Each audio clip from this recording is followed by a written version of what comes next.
Welcome to Ageless by Rescu. This podcast is devoted to exploring the science of rejuvenation, uncovering the most trusted experts, the must-have products, innovations, and technology in the field of vitality, aesthetics, new beauty, and cosmetic enhancement.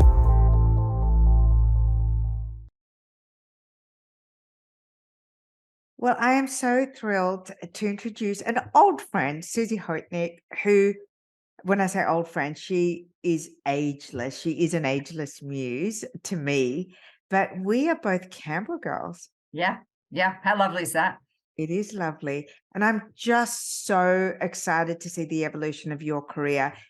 By way of background, I know I've done an introduction about Suzie's incredible credentials, but by way of background, the reason I'm so excited to have you on the show, Suzie, is that I think that you bring a very beautiful and unique perspective in that you are brand agnostic. You're not flogging anyone's device or technology or brand, and you are the experts turn to when they are developing their strategy for clinical development, acquiring new technology for their clinics, looking at up-leveling and modernizing their service and treatment menus.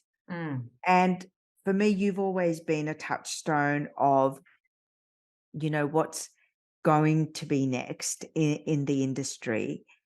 And I think what we're both excited about, and when we were speaking before recording, is that this is such an amazing time for the industry, that the truly. technology is catching up, right?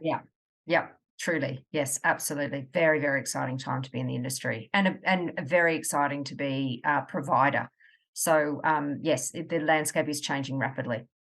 And what do you think is the most significant shift that the aesthetics industry and therefore the aesthetics consumer is going to see and benefit from? Oh, that's such a great question, and I think I've sort of had the fortune or the good fortune to see the industry from the very beginning. And back when I first started, it was a very careful, considered, conservative approach to treating a well patient. So very different to what we've previously done before with sick patients as such. So we had this conservative approach, and then I witnessed the commoditization and the commercialization of medical procedures. So where there was an explosion of chains, there was an explosion of clinics all around the world, really. And we're talking about aesthetic clinics here. Aesthetic clinics.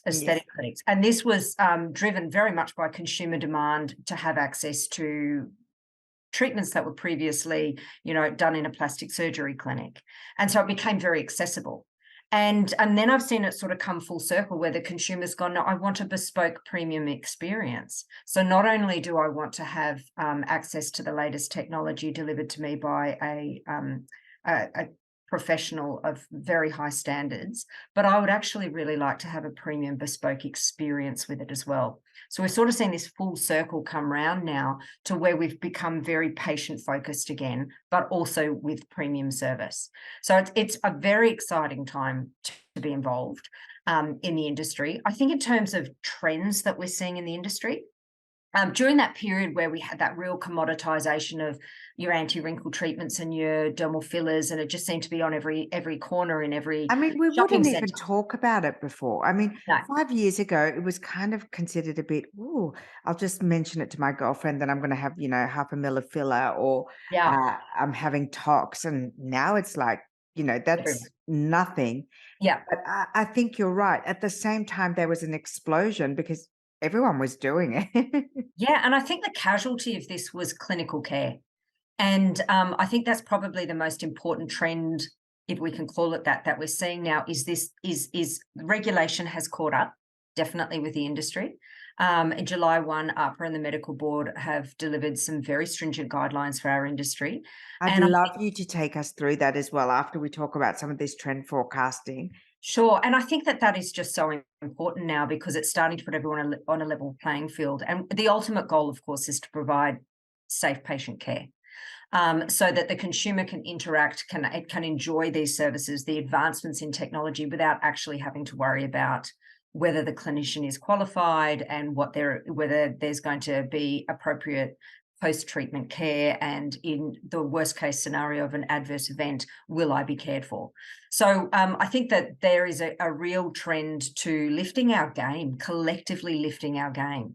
And definitely a trend now that we're seeing towards more bespoke, personalised, experience-based clinics as well, rather than these chains in shopping centres. The other trend that we're definitely seeing from a clinical perspective is a move away from the freeze and fill, which is a terrible term. Yes, Freeze and freeze fill. and fill. But the moment I say it, everyone goes, "Oh, I know what you mean." I know. So obviously, I'm talking about just this focus of having one dimension to the way that we're looking at aging, and that being that we freeze a wrinkle and we fill volume loss. And of course, you know, when you're just doing that, I mean, the interesting thing about Australians is we're absolutely at the top of our game in terms of treating skin. I There's was a actually very going to say that. I feel like when I look at the aesthetics industry and when I look at the work uh, around Australia, the quality of the consultation and then the quality of the service delivery must actually be fantastic, because when you go to Europe, you don't see the same level of quality workmanship, if you can call it that. When you go to the US, I mean, there are some states where you get off the plane and you go, what happened? yeah, What happened to every single woman? It's like they yeah, all got the same boobs, they all got the same lips, they all got the cookie cutter. same yeah, freeze And and freeze desist and look. fill. And yet when you look at their skin, they're so damaged. So it's like we've got this frozen look, which is far too voluminous for our actual ages, but at the same time, then our skin, meaning skin is what gives you away. And where I think in Australia we are absolutely at the top of our game of treating skin, because we damage it so well. So we know exactly how to damage it. Our skins are older than we are in the majority of cases. Our skin is older than our Not chronological. yours. You No, not yours either. no. It is older than our chronological age, and I think that because of that, we've become very good at what I call a multi-modality approach. It's about not just having this freeze and fill, this one dimension to our clinical care, is to bring in the lasers, to bring in the dermal treatments, to bring in certainly the injectables and the biostimulants as well. But then, That's why I wanted you on the show, because I actually, if there's one thing that I want to encourage the listener to embrace, is the understanding that your ageless journey is absolutely a multimodality approach. absolutely, For the most beautiful result and for the safest result and for the most long lasting result, you absolutely, really need to look at it as those multiple touch points. And you've been a clinic owner before, you yeah, owned a group of clinics, and you don't do that anymore. And that's why I'm saying you're brand agnostic. You're really talking from the perspective of having treated literally thousands of men and women as yeah. a clinician. Mhm. And then you've consulted to the biggest brands in terms of whether they be the device or the uh, filler or Yeah, the yeah, the clinic, manufacturers or the clinics, yeah, yeah, and now you're here on the show and you're saying exactly what I hope to be imparting through the stories that we're telling on the podcast and in the magazine is you can't just rely on one thing and call it a no, day and say, "Oh, I'm gonna look fabulous forever." yeah, so but then as a consumer, where does that leave me? Just confused. And Yes. so I think what we're very good at in Australia, and I think we lead the world in this, is our treatment planning, is our understanding of the fact that it does take a multimodality approach. I do need to think about you, and I need to think about what different modalities I can utilize now, and then also thinking about you in the future as well. And the key to it is this treatment planning. And I think that's something that we did at Clear Complexions really, really well. We would have all of our clients have an Well, I hour. can attest to that because I was a Yeah. patient who, Yeah. and I think to be absolutely fair, so the last time I saw you in clinic was about 6 or 7 years ago, I Yeah. want to Before we say, in sold. Balmain. Yeah. And It was the first time I'd really had an in-depth consultation about devices and Mm. energy devices that we were going to use with me, because I was getting my injectables with Dr. Joseph and I was having my energy device work with you. Yeah. And I was quite shocked at like, I think it took like 35 minutes, 40 minutes to have just the consult. Yeah, yeah, well, actually even up to an hour. So, Yeah. and I think that's probably, one of my messages to your consumers. I get asked all the time, how do I know where to go? Like, point me in the direction. How do I know a good clinic from a bad clinic? It seems like there's just this plethora of different service entry points. So do I go at the plastic surgeon level? Do I go at the dermatologist level? Do I go to a cosmetic physician, a cosmetic surgeon? Do I go to a nurse-led clinic? Do I go to, like, at what point do I enter into this, and where do I feel comfortable and safe? And where do we go and Yes. how do we choose? I mean, wow, great question, Susie. Yeah, it's a huge question, and I think I think there's one easy answer, because those clinicians, they all have the skill that you require in order for you to look after you in terms of clinical skill. I'm assuming. Obviously, we have a few cowboys in the industry, but in general, we're getting better and better educated as a group. But there are different service providers there. What I do say to consumers is to go where you have got experience and skill, whatever that is, not necessarily the qualification, but experience and skill. So that usually comes with tenure in the organization. But most importantly, look at what they offer you with a consultation. Even if this means you go here, here, and here, and you actually have to trial a few places first. That consultation is absolutely crucial. So, in my opinion, it needs to be 45 minutes to an hour long at least. The use of diagnostic software to have a look at your skin below the surface, absolutely crucial.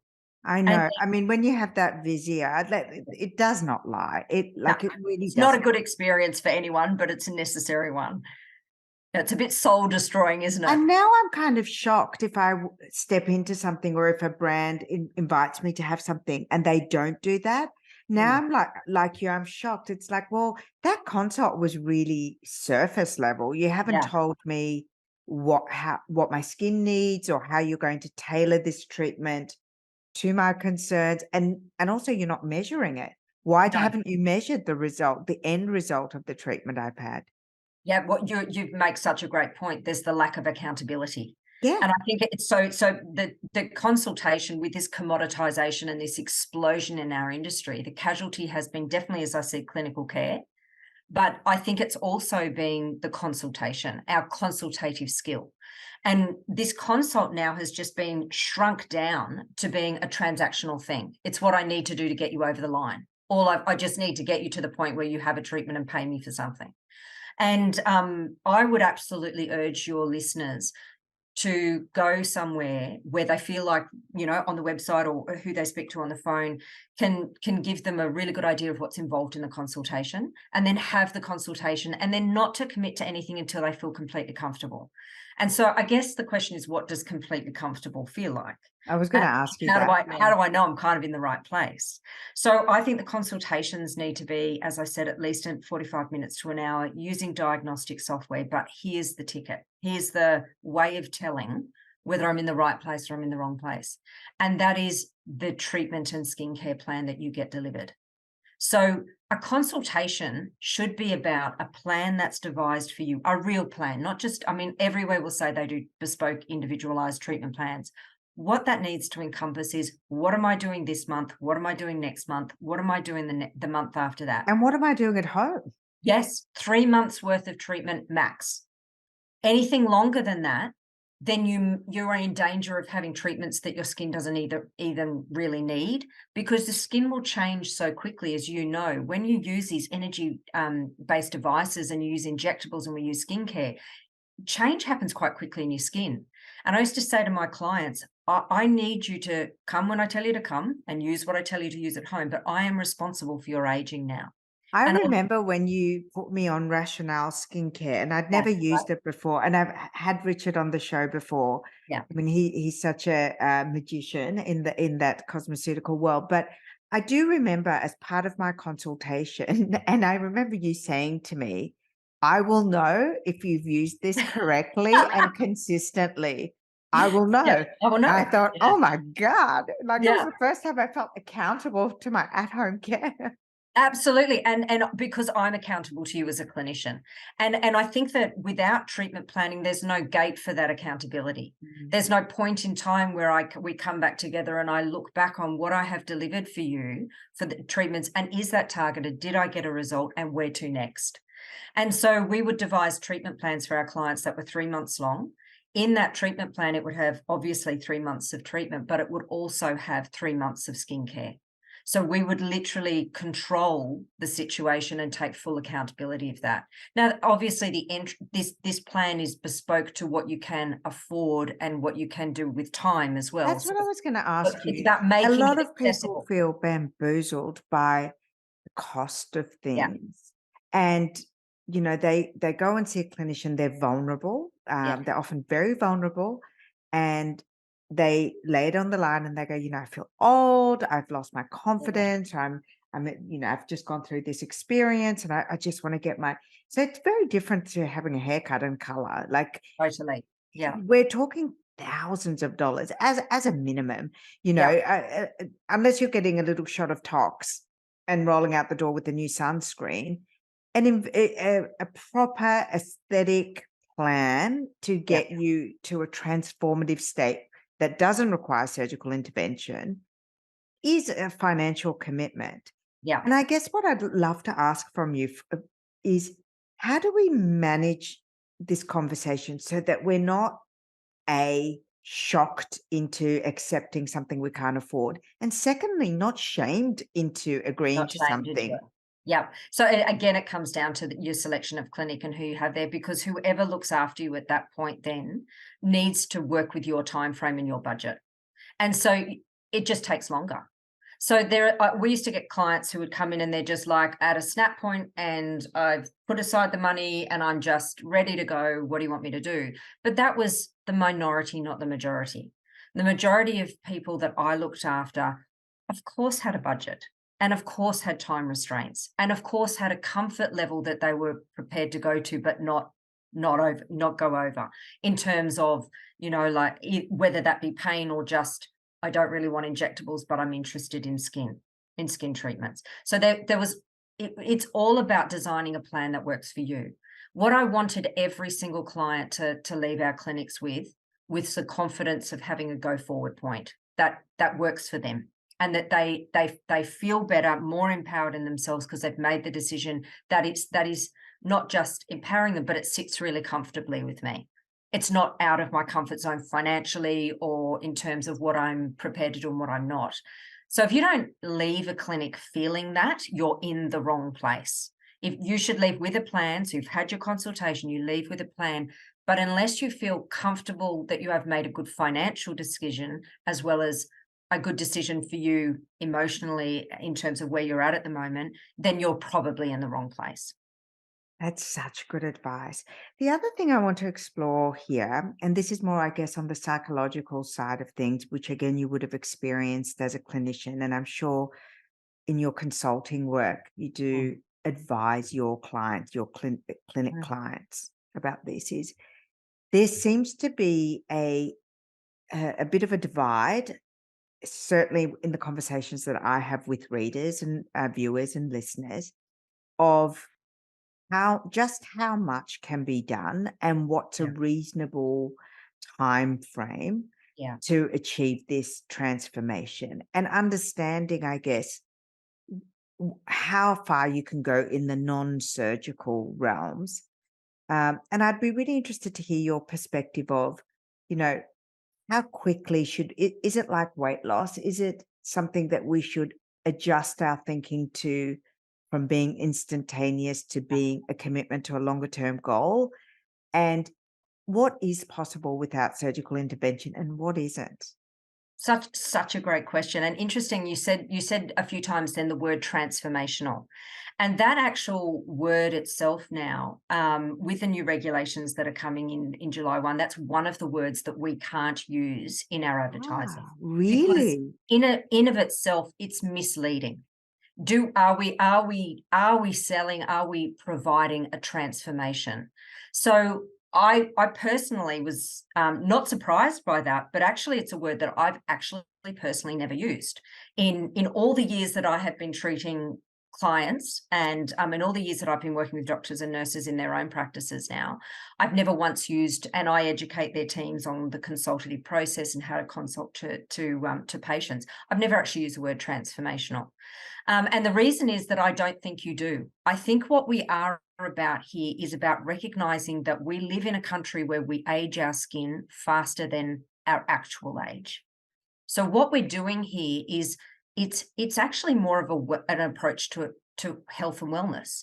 Just the same as, we get a bit older, we got to put a bit more I energy. believe in that. Yeah. And that's why on the show, it's so important for me to have this conversation and to treat ageless as a white space for longevity, wellness, Yeah. new beauty. It's the entire spectrum of that. And it's not just the tippy pointy end of like your eyebrows look good and your cheeks look higher. It's Mm. about how well do you feel? How well do you feel in your head, in your heart, in your body, in your skin? It's that confidence level, isn't it? And we used to I think that the majority of clients that we would see, and I think in general, I think we have kind of a preserver mentality. We're not trying to transform our look.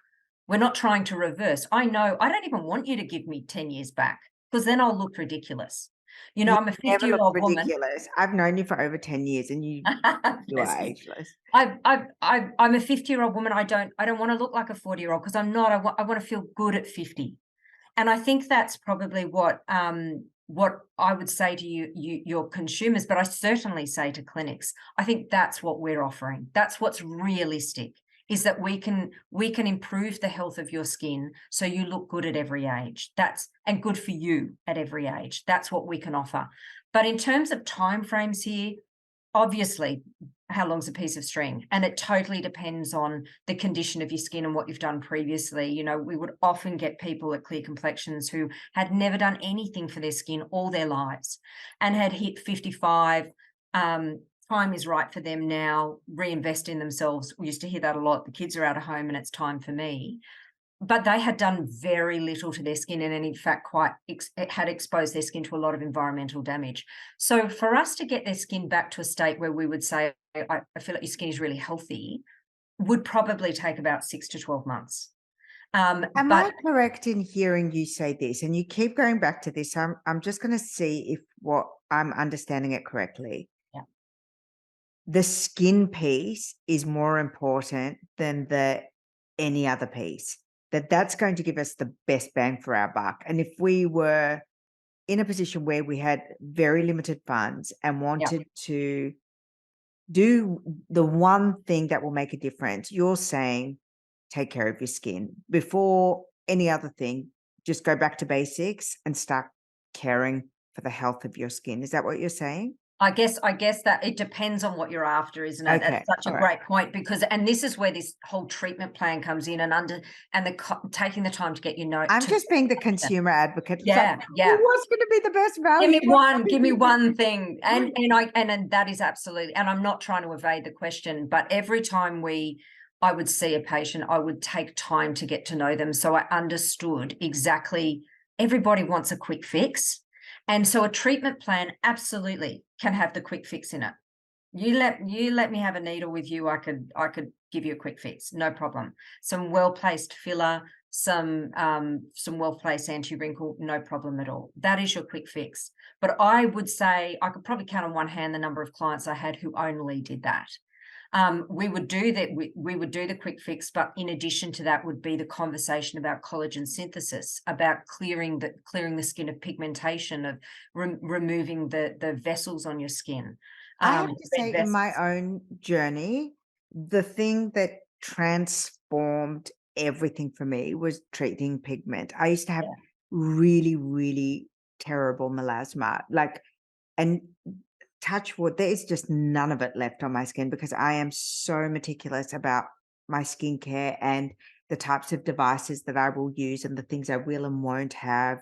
Very, very educated about skin trauma. yeah, Uh, but removing pigment really de-aged me. I think that, like, if there Totally. was if there was one thing, it wasn't wrinkles, it wasn't firmness, it was really just getting the clarity and the evenness of the skin color was the thing that was the most beneficial for me, and then everything after that was a bonus. I couldn't agree more, and I remember when we were trying to think of it when we were little. When I say we, it's my husband and I, and we were designing this. We dreamed up this clinic that we wanted, and at the time, like, there were no nurses who owned their own clinic, so we were the first nurse-led clinic in Australia. And at the time, we were trying to think of a name, and you go through all these names, and then Alex said, "What does everybody want though? What do they really want?" And I said, "I think they want a clear complexion. I think they want a clear complexion." He said, "Well, there's your name." And I think you're 100% right. So when you look at somebody who's got aged skin, the skin it looks Mottled muddy. and mottled. There's Absolutely. 5 different Absolutely. colors going on in the skin. Absolutely. And when you look at children, they've got this beautiful clear skin. Yes. And so when we can get rid of all those dyschromia, all of those marks on the skin and those vessels, and it 'Cause I makes quite such a like my difference. wrinkles. I Yeah, actually quite enjoy having movement in my face, and I think it makes me look absolutely. age appropriate. And I actually think younger women have movement in their face. So if you freeze your face, to your point earlier, you actually look older because a young person has a full range of movement. 100%. And I mean, we talk about energy devices delivering this now, but in terms of this move away from freeze and fill, we've got this incredible trend happening towards regenerative medicine, Yes. where we are now saying, well, hang on, we don't just want the quick fix, and we are regenerative medicine is the use of biostimulants. So there's some new biostimulants that have just come into the market last year in Australia. Which I have tried, and Yeah, I am going back for a top-up treatment next yeah. month. I'm And, super excited for it. and I it's loved it. yeah, fantastic, and looks such an easy treatment to have done, and And and quite yet it's inexpensive, like, very in the realms of, in the continuum of what's available, I think that's a treatment that's good bang for your buck. When my friends 100%. ask me, "What would you have?"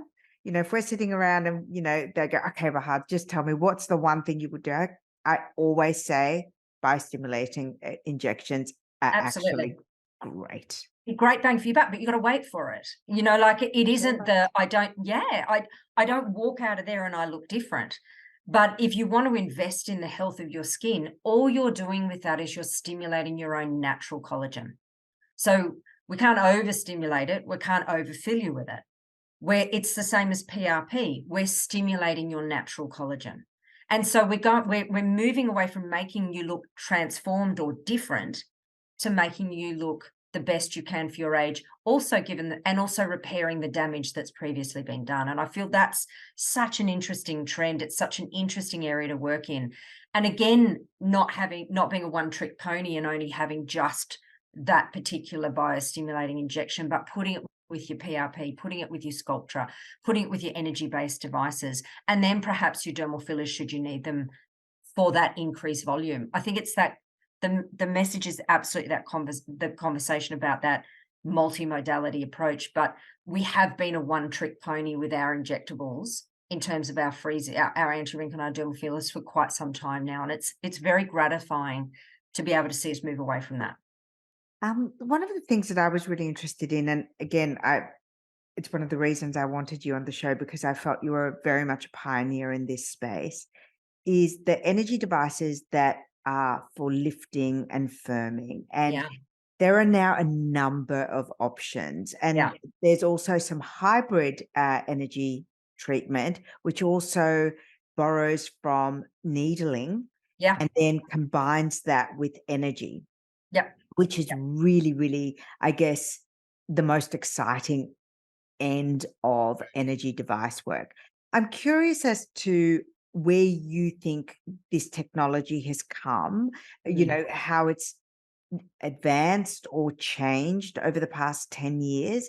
And if you have any kind of preference or any kind of advice when it comes to choosing the right energy-based treatment. Yeah, okay, well, that's I'm a very big fan of the energy-based devices that lift and tighten the skin.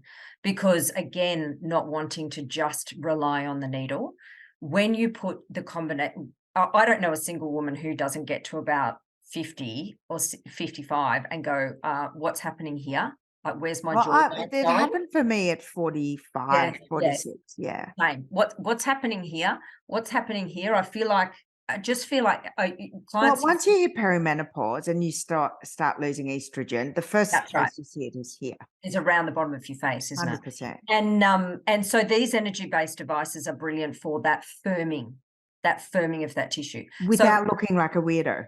absolutely. So, I mean, it won't do anything if you've got volume loss. We need to address the volume loss. So it's not going to do anything for that. But if you've got laxity because of the destruction of the deep collagen in your skin that has that elasticity in it and provides that pullback in your skin, then your energy-based devices like HIFU are absolutely brilliant for this. When we first started off, we had thermages, and they were fantastic, but a lengthy treatment to do. At the time, relatively uncomfortable. We moved into HIFU when it first came into Australia. I had it with you. We were the first to have it in Australia, and So HIFU stands for high intensity ultrasound frequency. yes. So It's an ultrasound device. yes, absolutely. So colorblind, which is actually really lovely because a lot of lasers can't be treated on darker skin. So the great thing about this device is anyone can have it. There's a lot of different energy-based devices. And as you rightly said, we've now got radio frequency. We've got, the needling devices. We've got all based on stimulation of collagen within the skin. And that injuring of collagen in order to get a collagen synthesis is basically how the majority of our lasers and our other light-based devices work, and it works exceptionally well. So I think the rather than sort of naming names of the ones I prefer, I think the category is important to have in your treatment plan if you are at that perimenopausal and menopausal age. Interestingly, just bringing up perimenopausal and menopausal, isn't it nice that we're finally talking about it? I feel like we're very lucky to be the generation that actually gets to talk about it. Yeah. But in terms of trends, so we're sort of saying we're moving away from this freeze and fill and moving into that regenerative medicine and biostimulation. That is definitely a trend. The other trend that we're seeing is that we are absolutely focused on the perimenopausal changes in our skin. And the menopausal changes in our skin, and how we as an industry can help women through this. And it's so interesting because I think we've kind of known that the skin gets a lot drier and it loses its laxicity and it loses dullness as we get old, but we haven't really linked it to those hormones or those changing hormones that actually happen through perimenopausal and menopause.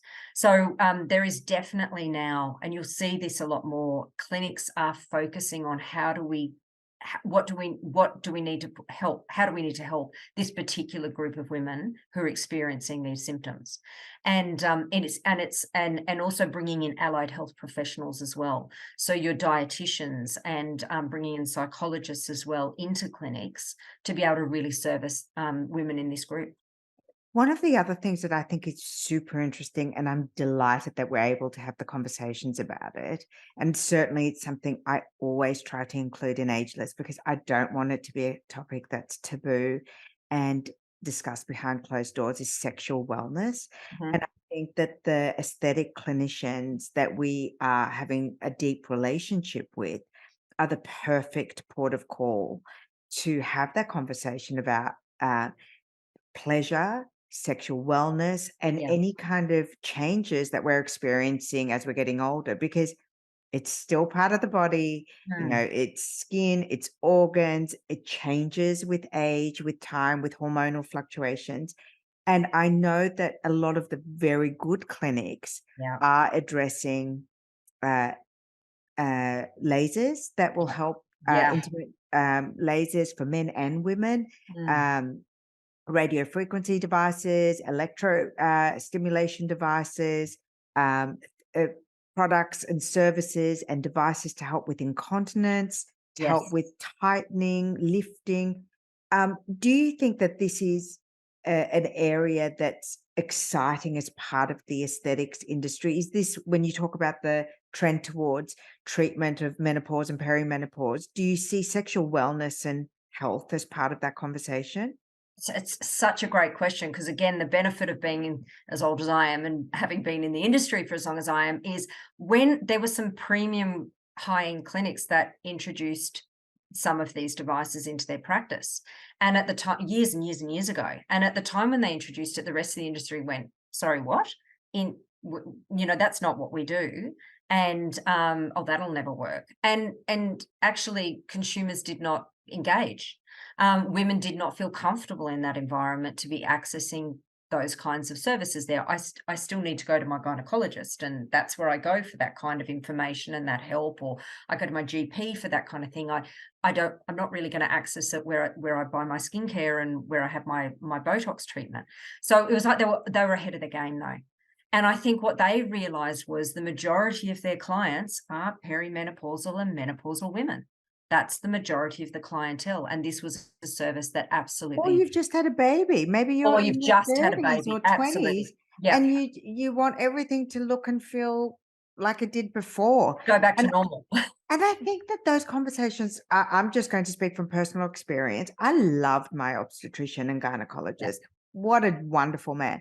But I wasn't going to go and say to him, I'm not orgasming the same way as I yeah, used to. Those yeah, are not the conversations to have with him. yeah, Similarly, I love my GP. She's a wonderful woman. They're not the conversations I wanted to have with her. But you know what? The nurse that was doing my laser resurfacing, we had some pretty intimate conversations in that yeah, room. yeah. And if she was the person that said, hey, by the way, there's this new laser or there's this new device, who else?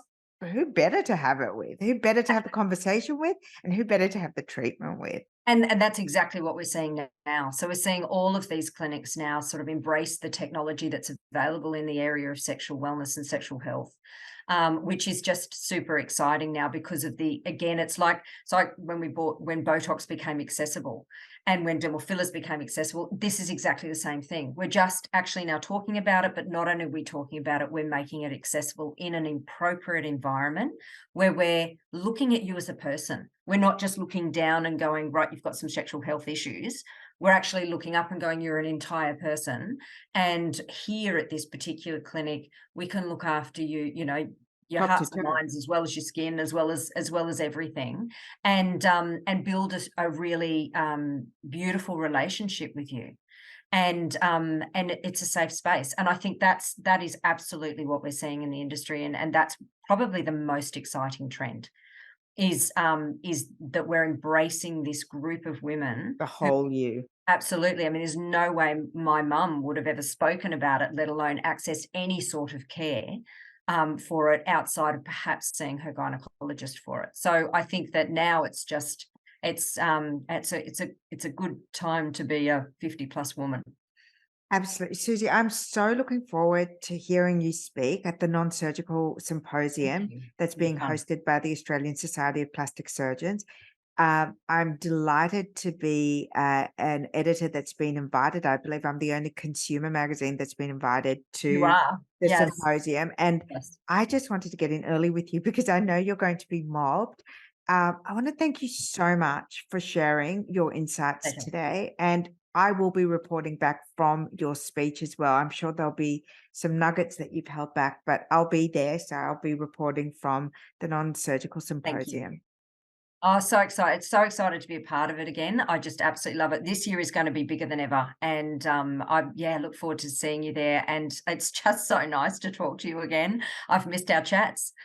Yeah, thank you so much. And thank you for everything you've done for the industry. I think, Pleasure. we're all in safer hands when people who really care are educating the people we turn to for all of this really important advice and a lot of money being spent. So I can't wait to see you speak at the Non Surgical Symposium. And I want to thank you again. Thank you so much, Susie. Absolute pleasure.